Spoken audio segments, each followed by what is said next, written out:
AFN's Jayla Ward has this story. When asked about their win in the Women's College World Series, the Oklahoma Sooners softball team shared that their focus and joy is in Christ. I think a huge thing that we've really just latched onto is eyes up. And you guys see us doing this and pointing up, but we're really like fixing our eyes on Christ. Thankfully, we've had a lot of success this year, but if it was the other way around, joy from the Lord is the only thing that can keep you embracing those memories, moments, friendships. We've worked our butts off to be here and we want to win, but it's not the end of the world because our life is in Christ and that's all that matters. In a Fox News interview, Oklahoma Governor Kevin Stitt shared his own faith and his appreciation for the girls' boldness in communicating what they believe. Man, I'm just so proud of them. That's their third straight national championship, and Coach Patty Gasso is just an amazing leader. But that's what we believe. I mean, this is just amazing to me. The joy of the Lord is our strength, and that's the great thing about our country. We've got freedom of religion, and what's amazing to me is the tolerant left trying to attack for these religious freedoms and these beliefs by these young college softball players. But, you know, our true north, mine personally, is in Jesus Christ. That's our faith. I'm Jayla Ward. A positive finish on Wall Street today. The Nasdaq had the best day, rising 202 points.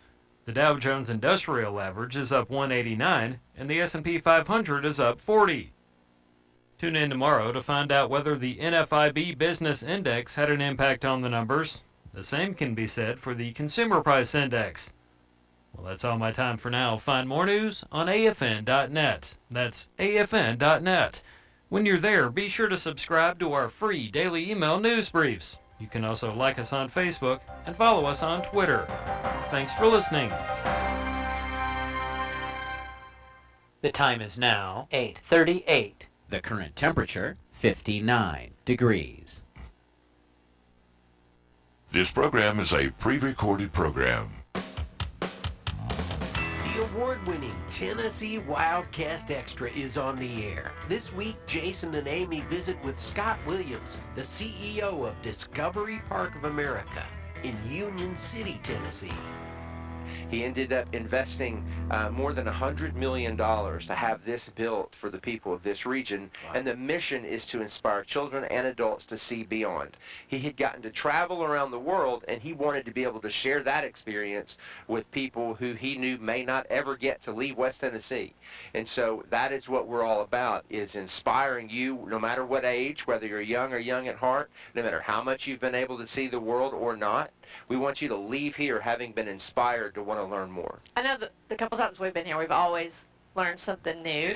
And your Reelfoot collection, which is a local collection, it's a very impressive. Yeah, it's and you know, that's getting ready to grow. As we were talking earlier, we've been researching a new exhibit called Duck, Duck, Goose, Waterfowl of the Mississippi Flyway. Okay. And so we've been working with Ducks Unlimited and a lot of the folks at Reelfoot Lake on telling that story. Of course, duck hunting and conservation is a big part of what they do out there at Reelfoot Lake. Mm-hmm. And so we wanted to be able to sort of help tell that story here, almost like as part of a visit to this area. Maybe you go out there and check out Reelfoot Lake and then come here and learn all about it.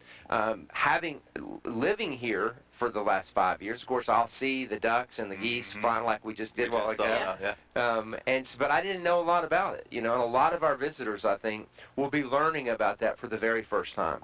Yeah, I think that's awesome. And as things change, our exhibit, you mentioned that exhibit is coming or changing. Do all the other exhibits kind of change and transform and adapt to what's hot at the time, maybe, or how does that work? Yeah, we do a lot of what Robert Kirkland did at the very beginning. We bring people together and we say, what are we missing? What else needs to be told?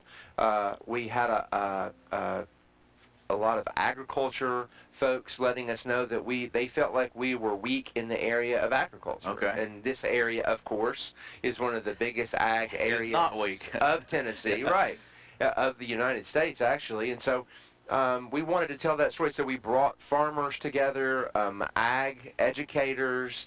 We even had a focus group, which I loved, of young people, of people that were 9, 10, 11 years old. Oh, wow. And asked them, we asked them, describe a farmer today. Of course, they said boots, old, man. And so that Tractors. Yeah. So that told us we needed to use Discovery Park to help inspire them to learn more about the fact that anybody could work in agriculture today. That Educate, it's not just, we need the best and the brightest to work in agriculture to help us use the land and the animals to the best of our ability. So that started the exhibit that is now open called Agriculture, Innovating for Our Society. And it's all about how folks today are innovating in the world of agriculture. So it's a really great exhibit that's here at Discovery Park. Well, I got to see that exhibit, and going through, there was this bale of cotton. There, you could check that out and see that up close, and you don't see that every day. But on that,